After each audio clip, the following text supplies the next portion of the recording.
चलिए, और उस वक्त की एक बड़ी खबर आ रही है। उपचुनाव की तारीखों में बदलाव हुआ है।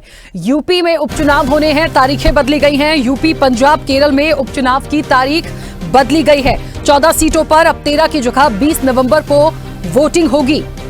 त्योहारों की वजह से शेड्यूल को बदला गया है। उपचुनाव की तारीखों में बदलाव हुआ है। 20 नवंबर को अब मतदान होगा।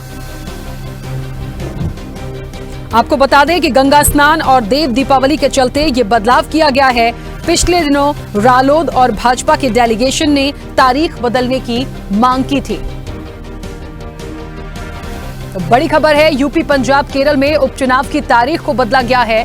14 सीटों पर अब 13 की जगह 20 नवंबर को वोटिंग होगी। त्योहार के चलते इस शेड्यूल में बदलाव किया गया है। रालोद और भाजपा के डेलीगेशन ने तारीख बदलने की मांग की थी। गंगा स्नान और देव दीपावली के चलते इस शेड्यूल में बदलाव किया गया है।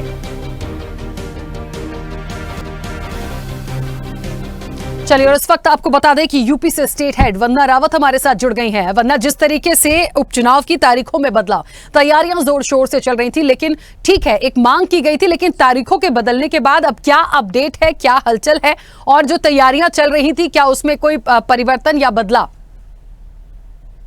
देखिए राखी, क्योंकि उत्तर प्रदेश में विधानसभा जो उपचुनाव होने थे 9 सीटों को लेकर, उनकी तारीखों का ऐलान कर दिया था चुनाव आयोग ने, लेकिन अब तारीखों की चुनाव की डेट में इन्होंने फेरबदल किया है। सभी 9 सीटों पर जो 13 नवंबर को मतदान होना था, तारीखों में बदलाव कर दिया। अब ये चुनाव जो है वो 13 की बजाय 20 नवंबर को होंगे, और जो उसका रिजल्ट होगा वो 23 नवंबर को उसका रिजल्ट आएगा। क्योंकि चुनाव आयोग द्वारा जो जानकारी मिली है उसके हिसाब से विभिन्न जो राष्ट्रीय राज्य स्तर के जो राजनीतिक दल है, बीजेपी, कांग्रेस, बहुजन समाज पार्टी, राष्ट्रीय लोकदल और कुछ सामाजिक संगठनों से कुछ विधानसभा क्षेत्रों में 13 नवंबर 2024 को होने वाले चुनाव की तिथि बदलने की मांग की थी। और इन दलों और संगठनों ने इस दिन होने वाली बड़ी सामाजिक और सांस्कृतिक धार्मिक गतिविधियों को ध्यान में रखते हुए तिथि बदलाव की इन्होंने मांग की थी, जिसे चुनाव आयोग ने स्वीकार कर लिया। मतदान की तारीखों में बदलाव कर दिया है। अब उत्तर प्रदेश के अलावा जो अन्य प्रदेशों में भी जो चुनाव होने थे 20 नवंबर को होंगे, क्योंकि कई उत्सव है, देव दिवाली है और तमाम धार्मिक कार्यक्रम। इसके कारण चुनाव आयोग ने जो वोटिंग है उसको एक हफ्ते टालने का फैसला कर लिया। हालांकि जो उत्तर प्रदेश की 9 सीटों पर जो चुनाव होना है वो काफी महत्वपूर्ण है, क्योंकि देखिए भारतीय जनता पार्टी और समाजवादी पार्टी दोनों की आमने सामने की टक्कर है। पीडीए बनाम पीडीए है, तो दोनों ही पार्टियां इस उपचुनाव जीतने के लिए एकदम पूरी तरीके से मैदान में खड़ी है, एक दूसरे को टक्कर देने के लिए बराबर से आमने सामने है। क्योंकि लगातार उपचुनाव को लेकर जो क्योंकि 2027 के भी चुनाव उत्तर प्रदेश में होने, तो कहीं ना कहीं इसकी जो तार है वो 2027 से भी जुड़ रही है। क्योंकि उपचुनाव में कौन सीटों पर सीटें ज्यादा जीतता है या किसकी जीत होती है, तो ये 2027 के चुनाव भी इस पर निर्भर करते हैं। क्योंकि आप लगातार जो है उत्तर प्रदेश की सियासत में जो पोस्टर वार है वो देखने को मिल रहा है। कभी अखिलेश यादव जो है वो 27 के सत्ताधीश बन जाते हैं, तो कहीं वो भारतीय जनता पार्टी जो है वो खेवनहार बन जाती है। तो लगातार जो उपचुनाव है 2000 उपचुनाव दोनों सीटों पर, तो एक काफी दिलचस्प मुकाबला है, तो उसको लेकर दोनों पार्टियां आमने सामने है। जी अच्छा, एक बात और है वरना, कहीं ना कहीं एक बटेंगे तो कटेंगे, उसके बाद जीतेंगे, जुड़ेंगे, ये तमाम चीजें पोस्टर में तो आई, बयानों में भी आई, और मुझे लगता है मुद्दे बहुत महत्वपूर्ण हैं, क्योंकि उत्तर प्रदेश में जो सीटें हैं उपचुनाव की बेहद महत्वपूर्ण है। यदि ये जो एक शेड्यूल में बदलाव किया गया है, थोड़ा वक्त और मिल जाता है तैयारियों के लिए, लेकिन जो चल रही है खींचतान उसमें भी और वक्त मिलेगा, तो कितना फायदा किसके पक्ष में जाता हुआ दिखता है? एक माहौल की बात करें तो क्या देख पा रही हैं? क्योंकि लोकसभा में तो एकदम डब्बा गुल था और भारतीय जनता पार्टी उससे उभरी नहीं है, और कोशिश में है कि ये उपचुनाव बहुत सारे आगे के रास्ते को क्लियर करेंगे।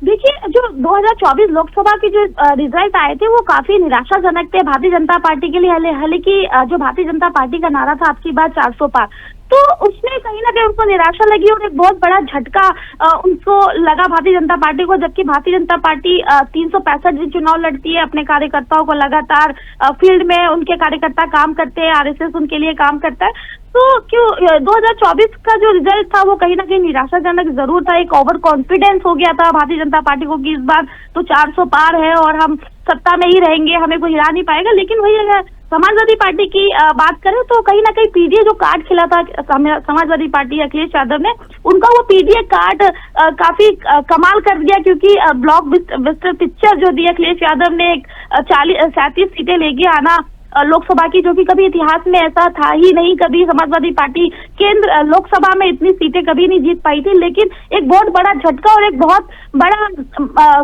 कामयाबी एक समाजवादी पार्टी को मिली थी। तो इसको लेकर काफी उत्साह है, आत्मविश्वास है समाजवादी पार्टी में। तो कहीं ना कहीं अखिलेश यादव भी उस विश्वास के साथ और आत्मविश्वास के साथ आगे बढ़ रहे, क्योंकि केंद्र में भी वो बैठ के संसद में बैठ के वो पूरा नेतृत्व संभाल रहे। और अपने जो टिकट का भी बंटवारा है अभी, क्योंकि लास्ट मोमेंट पे देखिए अगर टिकट विभाजन की बात करें तो समाजवादी पार्टी अपनी टिकट क्लियर कर चुकी थी, वही बहुजन समाज पार्टी अपनी टिकट क्लियर कर चुकी थी। लेकिन जो भारतीय जनता पार्टी है लास्ट मोमेंट पे उन्होंने अपने सभी कैंडिडेट को की जो लिस्ट है वो सामने करी। तो काफी मतलब आमने सामने की टक्कर है। दोनों पार्टियां जो है वो बहुत जोड़ तोड़ की राजनीति करके चुनाव की तैयारी में जुटी है। ठीक है, चलिए वंदना जी जुड़े रहेगा। और इस वक्त आपको बता दें दिल्ली से हमारे सहयोगी इरफान खान हमारे साथ जुड़ गए हैं। इरफान, जिस तरीके से उपचुनाव की तारीखों में बदलाव हुआ है, उत्तर प्रदेश की मैं बात कर लूं, दिल्ली की बात कर ले, पंजाब केरल की बात कर ले, ये जो बदलाव हुए हैं ये कितनी चीजों को बदल देंगे? महत्वपूर्ण है ये उपचुनाव, लेकिन बदलाव से बहुत कुछ बदलता है। किस तरह से कितनी हलचल देख पा रहे हैं इस अपडेट के बाद? जी हाँ, अभी उत्तर प्रदेश चुनाव की बात करूं, उपचुनाव को लेकर जिस तरह चुनाव आयोग ने अब तारीखों में बदलाव किए हैं, मैं आपको बता दूं पहले जो तारीखें दी गई थी लेकिन उसके बाद में 21 नवंबर दी गई है। इसको लेकर कहीं ना कहीं बीजेपी और जिस तरह बात करें अखिलेश पार्टी की, तो उसको लेकर दोनों ही दावेदारी कर रहे हैं। एक तरफ तो अखिलेश यादव 9 सीटों को लेकर अपनी दावेदारी कर रहे हैं। लोकसभा चुनाव की अगर बात करें, लोकसभा चुनाव में जिस तरह अखिलेश यादव को एक बड़ी कामयाबी मिली थी, लेकिन उसको मद्देनजर रखते हुए अब अखिलेश जो है पूरी तैयारी कर रहा है 9 सीटों पर अपने दावेदारी पेश करने की। तो कहीं ना कहीं बीजेपी भी अपनी दावेदारी पेश करती नजर आ रही है। पिछले कई वर्षों से जिस तरह बीजेपी शासित है उत्तर प्रदेश, तो उत्तर प्रदेश में जिस तरह के विकास कार्य हैं उनको मुद्दा बनाकर बीजेपी पूरी तैयारी में उतरी है। लेकिन बड़ी बात यह है कि जिस तरह तारीखों में बदलाव हुआ है, इसको देखते हुए लगता है कि अभी तारीखों को मद्देनजर रखते हुए कहीं ना कहीं अभी इस पर सियासत जो है वो चरम सीमा पार करेगी, चरम सीमा पर रहेगी। और दोनों ही पार्टियां लगभग जिस तरह आरोप प्रति आरोप एक दूसरे पर लगा रही हैं और दावे पेश कर रही हैं, कहीं ना कहीं इसका असर देखने को मिलेगा। बिल्कुल, चलिए बहुत शुक्रिया आप दोनों का, बहुत शुक्रिया पूरी बातचीत के लिए। तो जाहिर तौर पर देखिए बड़ी खबर है, और उत्तर प्रदेश में, केरल में, पंजाब में जिस तरीके से उपचुनाव की तारीखों में बदलाव किया गया है, ये बहुत कुछ तस्वीर को बदलेगा। लेकिन एक बात तो साफ है कि ये उपचुनाव वाकई में पार्टियों के लिए बेहद महत्वपूर्ण है।